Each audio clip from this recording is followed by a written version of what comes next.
Right, today we're going to a new volume, SD 45, Sutta number 1. Actually, chapter 1. There are two suttas at least here, one very short one and one longer one, about Subhuti. We don't hear much about Subhuti in early Buddhism. He's a very important disciple. Amongst the monks, he is the one who is foremost of those who declare that they will help any monk who has doubts about his attainment, about whether they are saints or not, about the path, in other words. So, Subhuti, in other words, is a great meditator. And in today's sutta, you see him bringing someone, a newly awakened Arhat, who is the son of Anathapindika. But before that, let us look at a short sutta about Subhuti himself. And the sutta is called Udana Subhuti Sutta. This is on page 11. The Udana Discourse on Subhuti, U57. Udana Sutta 57. Thus have I heard at one time the Blessed One was residing in Anathapindika's park monastery in Jeta's Grove outside Savatthi.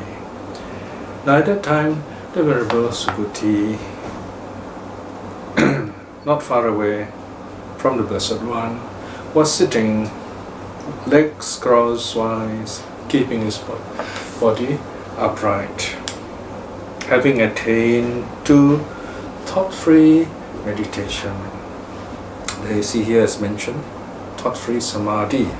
Okay, this concentration, this meditation he's saying, is totally free from thoughts. And it's indeed meditation.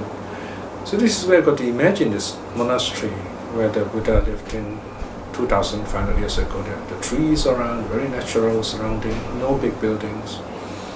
And monks will be meditating here and there. And the Buddha is there teaching the Dharma. So in this case, the Buddha uses the meditating Subhuti as the topic, the theme of his Dharma teaching. The Blessed One saw the Venerable Subhuti not far away from him, sitting, legs crosswise, his body upright, having attained to thought-free samadhi. Then the Blessed One, knowing the significance on that occasion, uttered this Udana, or inspired utterance. So this is where Udana, your very short teaching, where there's a very significant occasion, and Buddha will simply utter a verse. Yassa vitaka vidupita ajatang suvikapita asesa tang sangang anicca arupa sanyi chatu yoga tigato na jatung eti. Whose thoughts have been burnt out, internally well shorn of thoughts, without remains, going beyond bondage, perceiving the formless, he has gone beyond the yokes, comes not to birth. So this is another way of talking about, talking about the Arhat, who has overcome the four, what I call mental influxes, all those things that bring about rebirth, like views, existence, craving, ignorance. So here, the keyword is thought-free. In other words, the Arhat is free from thoughts during the meditation. Thoughts don't trouble him anymore. So this is Subhuti. Right, now we come there's another short verse, by the way. I might as well just mention it, just one verse. Subhuti Thera Gatha. Now this is very unique, very wonderful, very significant, because his eldest verse is the very first, Thera Gatha itself. It's a very short one, very simple one. It goes like this. Channa me kutika sukha nivata Vasadeva yatha sukhang Chitam me susamahitang vimuttang atapi viharami vassa devati. My heart is touched, pleasant, drought-free. So reign as you wish, O reign. My mind is well still, liberated. Arhat I dwell, so let it rain. So of course there's a story behind this verse. The story goes like this. The king, in this case Bimbisara, invited this monk to spend retreat in the forest nearby and promised to build a hut for him. But the king forgot about it. And monks and Arhat, as we know, they're not greedy people, so he didn't complain at all. The funny thing is, he had no heart, so he sat in the open, meditated. And the story went that because of his great moral virtue, the rains did not fall, or according to ancient belief, the devas prevented the rains from falling. But this is a way of saying that sometimes human actions can affect nature, either you're very good or very bad. Okay? So in this case, the rain, for some reason, or especially in this case, there's no roof over Subhuti's head, so the rain didn't fall. And the people started worrying because they need this water for their agriculture and so on. So they asked the king. They usually will ask the king, have you done anything bad? So there's no rain. So this is believed that those in power, the king especially, they have to really behave well, because if they don't, whatever bad they do will be reflected in nature around them. It's a very wonderful idea about ecological wellness. If you are not wholesome and good, the nature around you also will suffer. So let the wise think of the significance of this kind of story. Anyway, the good king investigated and realized that he has forgotten to build his hut for him, so he got a hut built at once. And the story went happily that as soon as Subhuti enters the hut, the rain falls. So when the rain falls, Subhuti says these words. He says, well, let the rain fall. I'm not troubled at all now. I'm happy and peace with myself. If you have read the Danya Sutta, you remember also in the Danya Sutta, we have this kind of wonderful rain theme where Danya is very happy, the rain is falling, and he is very comfortable in his little hut. And he has a fire there, his wife is there, enough food, and he's a rich man, he's got cattle and so on. So he said, rain, therefore rain if you wish. And the Buddha was there. The Buddha was nearby.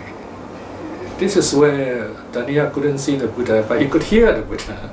It's like as if the Buddha sent a transmission by radio or some way so that Danya could hear him. So every verse Danya sings about, it says, well, my cows are male and they're safe in the barn and so on, so rain, therefore rain if you wish. And the Buddha will answer something like, I have no cows and I don't have to take care of my cows, but I'm happy, so rain, therefore rain if you wish. So there's this point, counterpoint. This is called a contrapuntal kind of set of verses. And at the end of it, Danya sees the Buddha. And of course it becomes a disciple. So it's a very beautiful sutta in the Sutta Nipata. So let's come back to Subhuti now. So let's look at the main sutta, A11.15, starting on page 14. The discourse to Subhuti and Saddha. Saddha Subhuti Sutta. Right. So here, actually the sutta's name is only Subhuti Sutta, but there are a number of Subhuti Suttas. So here, because Subhuti meets the Buddha with a monk or Saddha, I think we can call it a Saddha Subhuti Sutta. Then the Venerable Subhuti along with the monk Saddha approached the Blessed One. Having gone up to the Blessed One, he saluted him and sat down at one side. Staying thus at one side, the Blessed One said this to the Venerable Subhuti. Subhuti, what is the name of this monk? And then Subhuti replies, Bhante, this monk is called Saddha. Saddha here is a masculine form of Saddha, faith. So here's an adjective meaning the one with faith. son of the lay disciple Sudatta. Now, Sudatta, as we know, is the lay name of Anathapindika. Anathapindika is the title, because he was a generous person, so he's given the name Anathapindika, the donor of those without refuge. So, in other words, he's a very kind patron of the destitute. And the Sudatta, who has gone forth from home into the homeless life out of faith. Then the Buddha says, but Subhuti, this monk, the lay disciple Sudatta's son, who has gone forth from the home to the homeless life out of faith, will he fully see for himself the harvest of his faith? Right? So here, this teaching begins with a question asked by the Buddha. The Buddha said, will he see the benefit of the holy life? In other words, now here the Buddha used the word the harvest of faith. Right? See, not 95. And Sabda Padana, okay, the harvest of faith. It has the same meaning as Samanya Pala, the fruit of reclusion. In other words, all the stages, all the benefits of Buddhist training ending up with Arhathood. Then Subhuti responds. Usually Ananda is the one who says this, but here Subhuti is saying this. This is the time, Bhante. This is the time, well gone one. May the Blessed One speak on the harvest of faith, so that I will know whether or not this matter, whether this monk will see for himself the harvest of truth. Okay? So Subhuti invites the Buddha to teach. In that case, Subhuti, listen well, pay close attention, I will speak. Yes, Bhante, the Venerable Subhuti replied, in essence, to the Blessed One. Okay, so the teaching starts. So here you see there's a lot of respect, a lot of decorum. So once we talk about Dharma, people are very calm, attentive. And this is something we need to learn in the East, because among the ethnic Buddhists in Asia, we tend to be more concerned with rituals rather than attentively listening to the Dharma. So we are so much caught up with faith that we have not been developing enough of the wisdom aspect. So for example, sometimes while the teacher is giving a talk, we get up and then welcome guests and make such a ruckus, and it's something we should never do, because then we are showing disrespect to the teacher and to the Dharma that's being taught. We should prepare the chairs earlier, or if necessary, if the guest is not sure what to do, we could quietly do it to welcome the guest. In other words, we should make sure that the Dharma is welcome in our lives, in our midst. So here, both Subhuti and Sada are ready to hear the Dharma, and the Buddha begins his instructions on the harvest of the holy life. The Blessed One said this: here Subhuti, a monk, is morally virtuous. He dwells restrained in keeping with the restraint of the monastic code or patimokkha, seeing danger in the smallest fault, and having taken up the training rules, he trains himself thus. In so far too, Subhuti, as a monk is morally virtuous, he dwells restrained in the keeping with all the rules mentioned earlier. This, too, Subhuti, is a harvest of faith for Saddha, the faithful. Now notice what the Buddha says here. He says, the first blessing is moral virtue, right? And the Saddha has it. So this is where the Buddha is in fact recognizing that Saddha is already an Arhat, even though it's not told. It's something we don't notice here, right? Or we can say that because Saddha has faith, the Buddha also is saying this is what he will benefit as a monk. And then, so here the Buddha is listing various qualities of a true recluse. The first one is moral virtue. Then the next one, wide learning, number 2, or better is deep learning. So the Buddha says, furthermore, Subhuti, a monk is deeply learned, Bahusutta. He remembers what he hears, a store of learning, whatever teachings that are beautiful in the beginning, beautiful in the middle, beautiful in the end, endowed both in the spirit and in the letter, that proclaims the holy life utterly complete and pure. In such a Dharma, he is deeply learned, remembers it, masters it verbally, investigates it mentally, well penetrates it by seeing with right view. Right? So, this quality is also found in Saddha, the monk. And if he has it, this is a harvest of faith.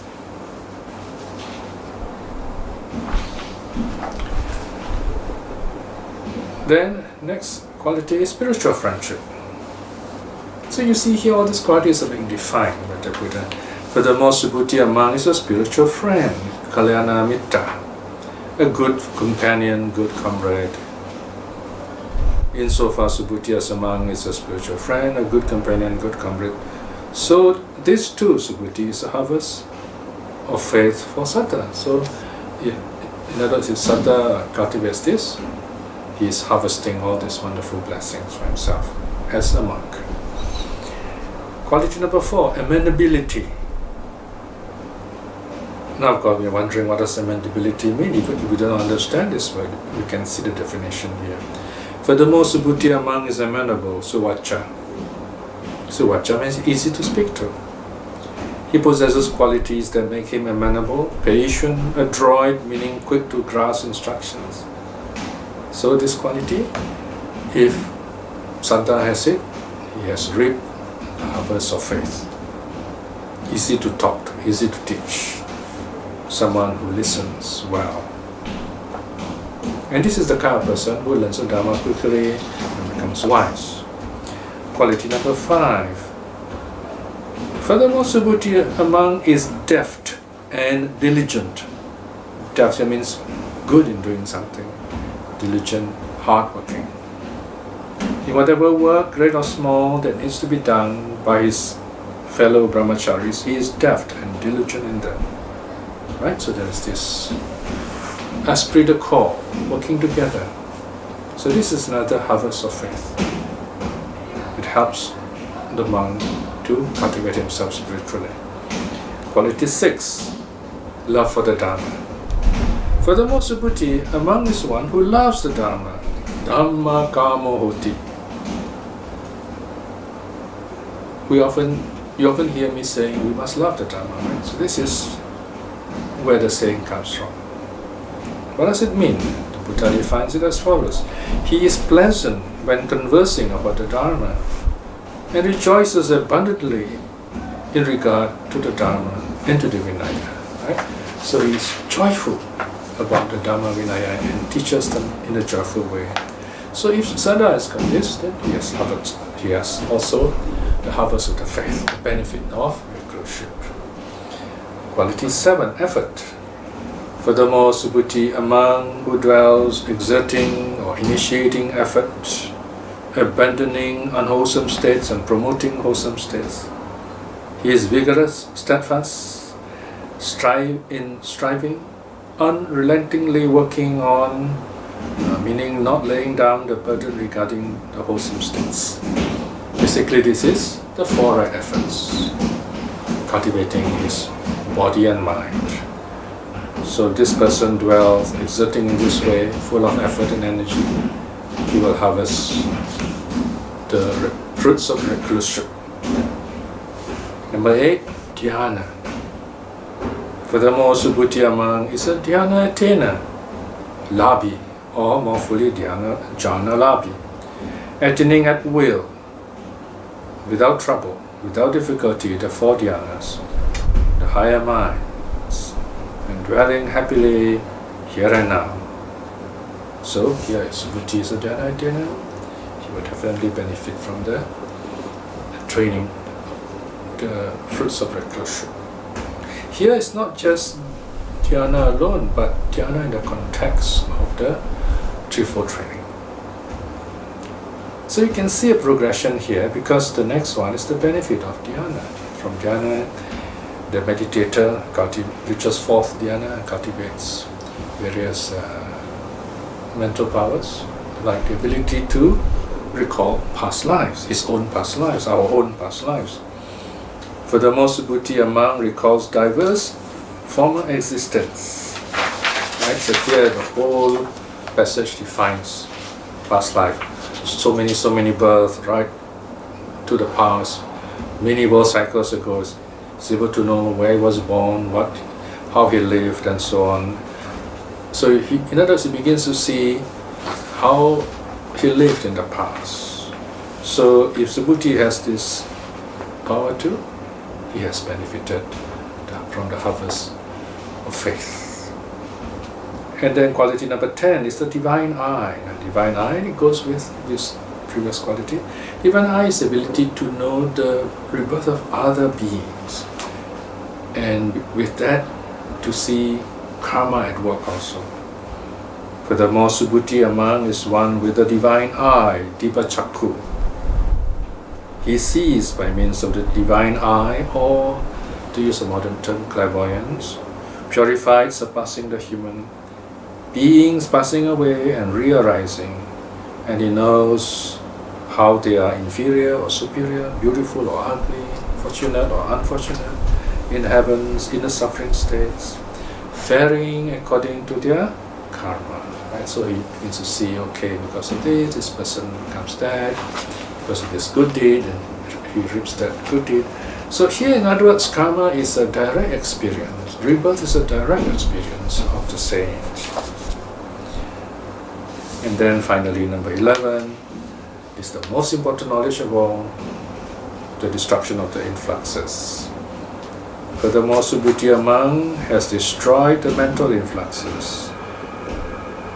He dwells, having realized for himself through direct knowledge, upon attaining right here and now the liberation of mind and liberation by wisdom that are influx free with the destruction of mental influxes. So here, once again, he has overcome all those things that tie us down to this life and to suffering.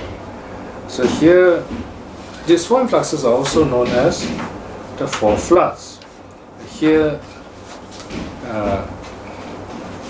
they are number one, sense desire. These are the asavas, kamasava, sense desire. Desire for eternal existence, bhavasava, wrong views, ditthasava, and ignorance, avijjasava. So here, all these four are destroyed in the Arhat. They are no more reborn, they have no more wrong views, they don't have desire for eternal life, things like that, because that's meaningless afterwards. So these are the 11 qualities of the Arhat, if you like. So the Buddha finishes the teaching, and look at 13. Verse 13, when this was said, the Venerable Subhuti said this to the Blessed One: Bhante, as regards that which has been spoken of by the Blessed One as the harvest of faith, they are found in this monk, and this monk has fully seen them for himself. So Subhuti is very happy. He says, yep, all these points are found in Saddha. So in other words, Saddha is an Arhat. So this is Subhuti's line raw, declaration of faith, saying that this monk before the Buddha is an Arhat. And the sutta ends there, everything is repeated, verse 13, then verse 14, the Buddha has the last word. The Buddha says, Sadhu, Sadhu, Subhuti. And Subhuti, when you wish to see the dust come, you should approach with this monk to see the dust gone, the Tathagata. So here there's a play on the word Yatha Gata, Tathagata. I suspect this sentence, you could originally simply read as the Buddha saying, if you want to see the Tathagata, you can see that quality in Saddha too, because Saddha is an Arhat, and that's also a possible sense. Okay, so anyway, here what the Buddha is saying is this monk is an Arhat, so it'd be nice for you, anytime you can come with him. That is one meaning. Okay, but the more dramatic meaning, I think, if the Buddha says, if you want to see enlightenment, you can see it in this Saddha also. So anyway, this is just something for us to reflect on, this joy in the Dharma. And that's the end of the sutta. Now let us close with a reflection. Today we have just reflected on it, the actions of another Arhat, of bringing another Arhat before the Buddha. It's like a celebration of Arhathood. And the Buddha talks about 11 qualities of an Arhat. And then Subhuti says that all these qualities are found in Saddha. He is to an Arhat. So here we can see that becoming an Arhat is central in early Buddhism. It's very important and vital for us to understand this, so that we don't get lost in the practice of the Dharma. Reflecting in this way is wonderful good karma. By all these good deeds we have done, may we have the strength and wisdom to aspire to attain spiritual liberation, at least dream winning, in this life itself. And also by the same token of all this goodness, may we be well and happy, enjoy good health and wisdom, especially to work for the sasana in this life itself and in the lives to come. In this moment of peace, too, let us send out our loving kindness to all those who have been kind to us, who have taught us the Dharma, who have supported us, and who themselves love the Dharma, that they may see the Dharma joyfully and attain liberation in this life itself. And also, may we send out our loving kindness to all the others who are struggling with difficulty with the Dharma and with themselves, that they too will find ways to discover their true self and to be well and happy in this life itself. And also, finally, we send out our loving kindness everywhere to all beings. May all beings be well and happy. Sadhu, sadhu, sadhu.